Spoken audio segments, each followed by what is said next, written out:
Hello Fanny. How are you doing? Hello Jonathan. Very well. How about you? You look very excited. Yes, I do. I am learning a lot in my set course. Do you want me to show you about the input hypothesis? Okay, go ahead.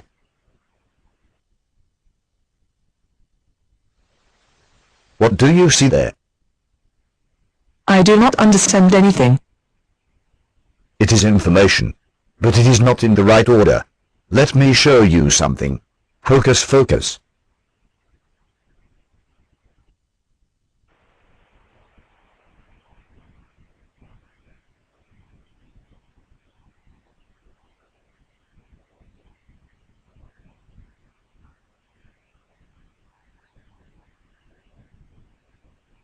Now, I know what it says. And more or less, I know what it means. But, I don't know what it refers to.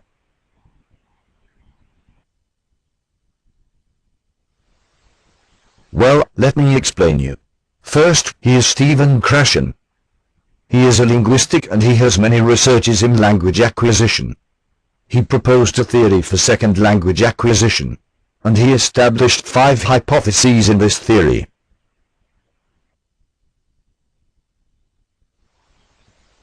First, acquisition language hypothesis. Second, the monad hypothesis.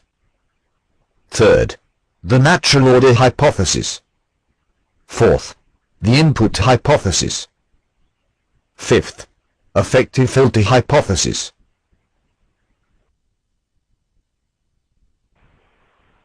And now you should ask, what is it input? It is any spoken or written sample in the second language.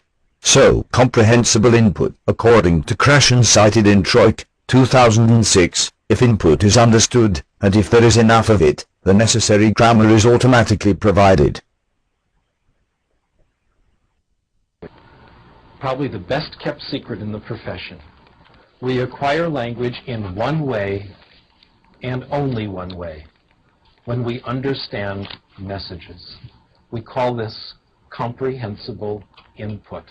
We acquire language when we understand what people tell us, not how they say it, but what they say, or when we understand what we read.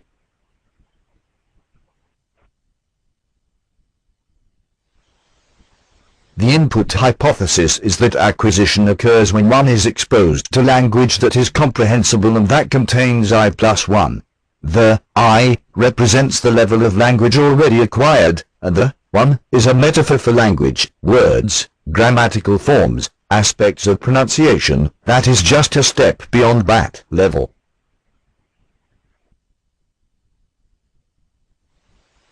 So, I know it is not so easy to understand this term. Well, I prepare some exercises to try to explain what it is, I plus 1, and to try to understand how students understand input. All the instructions were given in Students 01, to be sure they understand instructions perfectly. The students were asked to listen 3 different audios basically with the same message but with different information. The audios were said with different computer voices.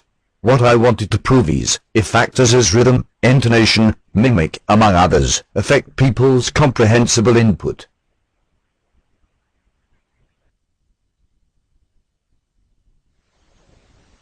Okay, good afternoon. We're going to make this exercise. I'm going to play an audio, and the only thing you have to do is to listen very carefully, and at the end, just to tell me how much do you understand from the information. Are you ready? Yes. Good morning, peers. My appellation is Alexander, even though I prefer to be named just Alex. I will be inferred throughout this module. I fulfill the indicative assess, so according to the criteria which is where I belong. I'm 30-ish, I'm originally from the country's capital. I relish watching documentaries. Nat Geo is my preferred channel. I got a smart German shepherd named Gamba. Okay.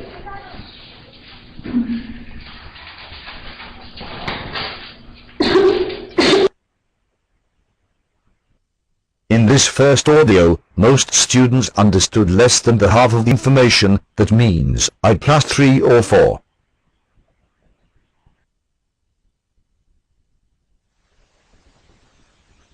This is the second audio. Are you ready? Hi guys, I am Ellie Sanders, but you can call me Alex. I am going to be your classmate and study with you during this level. I did a diagnostic exam and they said that this is my level. I am 30 years old. I was born in Mexico City. I like to watch TV series. My favorite is The Asylum. I have a dog. His name is Humphrey.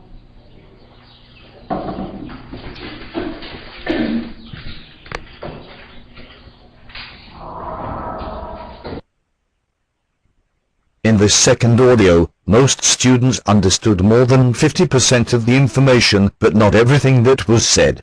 That means I plus 1.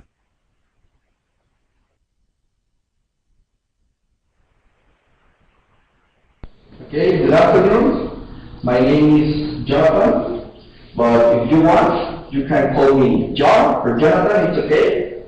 I am going to be your partner during this module. I will be studying with you. I did a diagnostic test where they say that this is the level that I belong. I'm going to give you some information about me.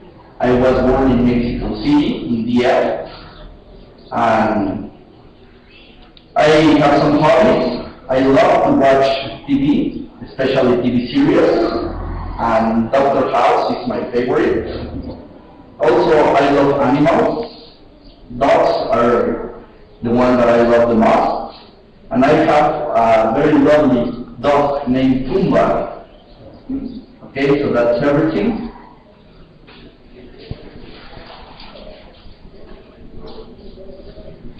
In the last audio, most students understood everything that was said.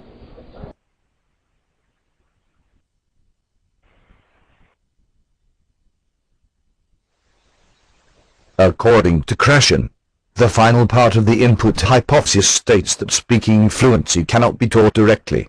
Rather, it emerges over time on its own.